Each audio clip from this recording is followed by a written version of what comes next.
அவர்களுடைய பணைய கைதிகளை மீட்டுக் கொள்ள முடியாமல் தவிக்கிறது இஸ்ரேல். பேச்சுவார்த்தை என்கிற பெயரில் வாரக்கணக்குகள் நீடித்தாலும் அவர்களால் முடிவு காண முடியாத ஒரு நிலை எட்டப்பட்டிருக்கிற போது தற்போது ஒரு புதிய திட்டத்தை அவர்கள் சொல்லிக் கொண்டிருக்கிறார்கள். என்னன்னா, காசாவுக்குள்ள ஒரு மனிதாபிமான முகாமை நாங்கள் அமைக்க போகிறோம் என்பதுதான் அவர்களுடைய வாதம். உலகத்தில் இந்த மனிதாபிமானம் என்கிற வார்த்தையை யார் வேணும்னாலும் சொல்லலாம். ஈவன் ஹிட்லர் கூட சொல்லலாம், நெத்தன்யாகு சொல்லலாமா, இஸ்ரேல் சொல்லலாமா? இந்த மாதிரியான வார்த்தைகள் இருக்கு இல்லையா, இந்த வார்த்தைகளை இஸ்ரேலுக்கு எதிராக யாருமே பயன்படுத்த மாட்டாங்க என்கிற நிலையில் இஸ்ரேலுடைய முன்னாள் பிரதமரே இந்த வார்த்தைகளை பயன்படுத்தி இருக்கிறார்.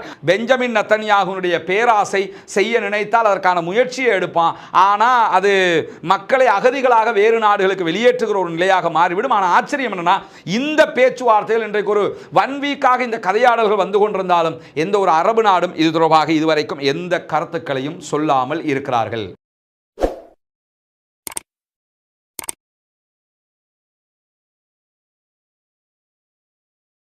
அன்பிற்கினிய சகோதர சகோதரிகளே, நம் அனைவர் மீதும் ஏக இறைவனுடைய அமைதியும் கருணையும் உண்டாகட்டுமாக. அஸ்ஸலாமு அலைக்கும் வரஹ்மத்துல்லாஹி வபரகாத்துஹு.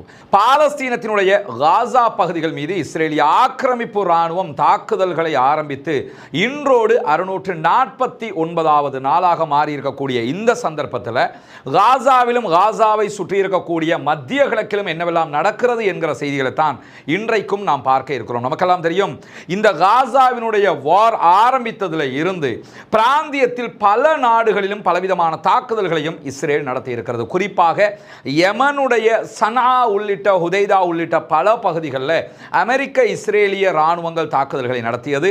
அதே போன்று ஹெஸ்புல்லாக்களை இலக்கு வைத்து தாக்குவதாக கூறி லெபனானில் பல நூற்றுக்கணக்கான அப்பாவிகள் மீது அநியாய தாக்குதல்களை நடத்தி இருந்தார்கள். அதே போன்று ஈராக்கினுடைய சில பகுதிகள் மீதும் அவர்கள் தாக்குதல்களை நடத்தி இருந்தார்கள். குறிப்பாக ஈரானுடைய ஈராக்கிய தூதுவராலயங்கள் மீது அவர்கள் தாக்குதல்களை நடத்தி இருந்தார்கள். இதனுடைய உச்சமாக அடுத்த கட்டமாக அவர்கள் நடத்திய தாக்குதல் தான் ஈரான் மீதான தாக்குதல். ஈரான் இஸ்ரேலுக்கு இடையிலான சண்டை வெறும் 12 நாட்களில் முடிவுக்கு வந்தது. காரணம், ஈரானிடத்தில் அவர்கள் வாங்கி கட்டியது அவ்வளவு அகோரமான அடி என்கிற காரணத்தினால.